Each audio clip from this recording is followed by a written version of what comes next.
গভীর জঙ্গলের ভিতরে থাকতো এক পাজি শিয়াল। সে খাবারের জন্য হাঁটছিল, খালি পেট, চোখ দুটো খিদে চকচক করছে। তার মাথায় একটাই চিন্তা, আজ খাবার কোথায় পাবো। পেট চোচো করছে, কিছু না খেলে তো হাঁটাই মুশকিল। বটগাছের নিচে শিয়াল, ডালে কাক। শিয়াল উপরে তাকিয়ে দেখে এক কাক বসে আছে গাছের ডালে।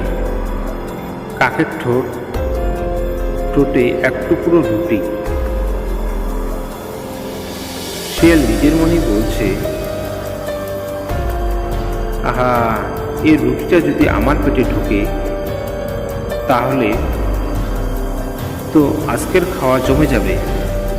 দেখি কাককে একটু বোকা বানানো চাই কিনা। শিয়াল মিষ্টি গলায় কাককে ডেকে বলে, ওরে কাক ভাই, তুমি যে এত সুন্দর গান গাও তা শুনলে পাক মামাও থেমে যায়। সত্যি বলছি, তোমার গলায় সুর আছে। কাক বুক ফুলিয়ে বসে থাকে, কিন্তু মুখে রুটি থাকার কারণে কিছুই বলতে পারে না। আরে, আমি তোকে বিশ্বাস করবো কিভাবে? আগে একটা গান শোনাও দেখি। কাক গর্বে গান করলো, কা কা কা। টুপ করে রুটি পড়ে গেল নিচে। শিয়াল ফট করে তুলে নিয়ে দৌড় দিল। শিয়াল বলছে, গানটা ভালো হলো না কাক, তবে রুটির স্বাদ বেশ ভালোই হবে মনে হচ্ছে। আহারে, আমার লোভেই ভেসা নষ্ট করলো।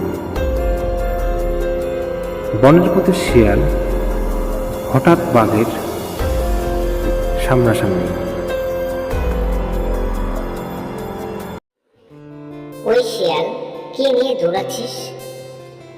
আমাকে দেখালে না কেন? শিয়াল একটু ভয় পেলেও তৎক্ষণাৎ চালাকি করে বলল, মামা, এটা কিন্তু রুটি নয়, এটা একটা গরম আলু। দাঁতে দিলে ভয়ানকভাবে জ্বলে যাবে। বাঘ অবাক হয়ে বলে, গরম আলু? দেখি তো।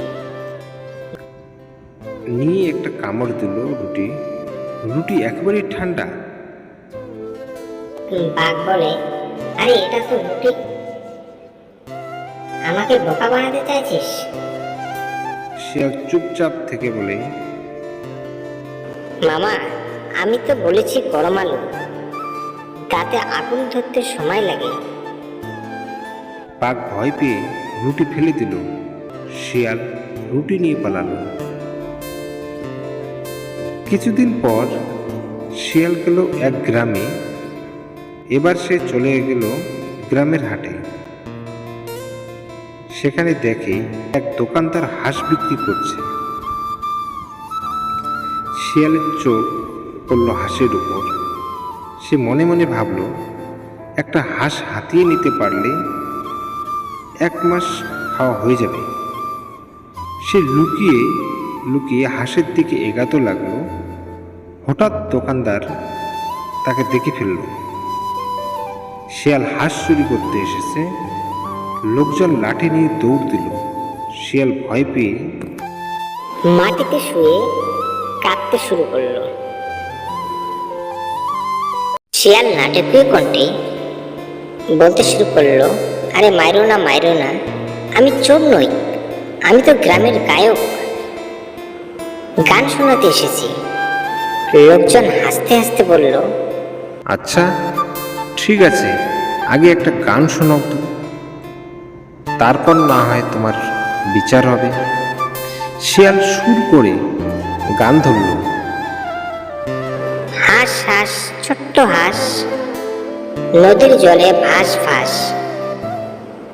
লোকজন তার গান শুনে হাসাহাসি করতে লাগলো। দোকানদারও হেসে বলল, যাও শিয়াল, আজকের মতো ছেড়ে দিলাম,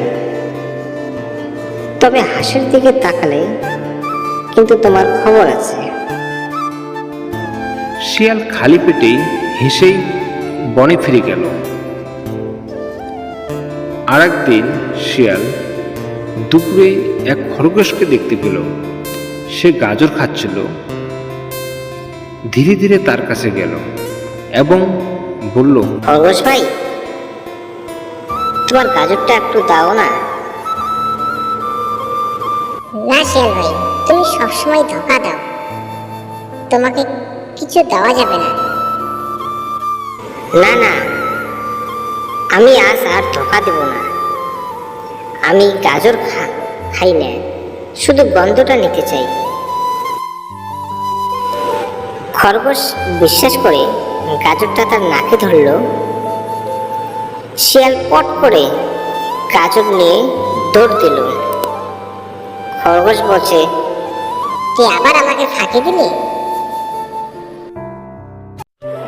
এইরকম করে বেশ কিছুদিন কেটে গেল। এবার সে এক রাখালের কথা শুনেছে। রাখাল নাকি বাড়িতে দুধ রাখে। সে রাতারাতি চুপি চুপি তার বাড়িতে ঢুকে দুধ খেতে লাগলো। কিন্তু রাখাল আগেই টের পেয়েছিল সে দুধের হাঁড়িতে লবণ মিশিয়ে রেখেছিল। আহারে, এত নোনতা দুধ খাওয়া যায় নাকি? ঠিক তখনই রাখাল লাঠি নিয়ে বেরিয়ে এলো। বলছে, ওরে পাজে শিয়াল, এবার ধরেছি তোকে। শিয়াল কোনো রকমে দৌড়ে পালালো। এইভাবে শিয়াল চালাকি করে সবাইকে বোকা বানাতো, কিন্তু শেষে নিজের ফাঁদে নিজে ধরা খেলো।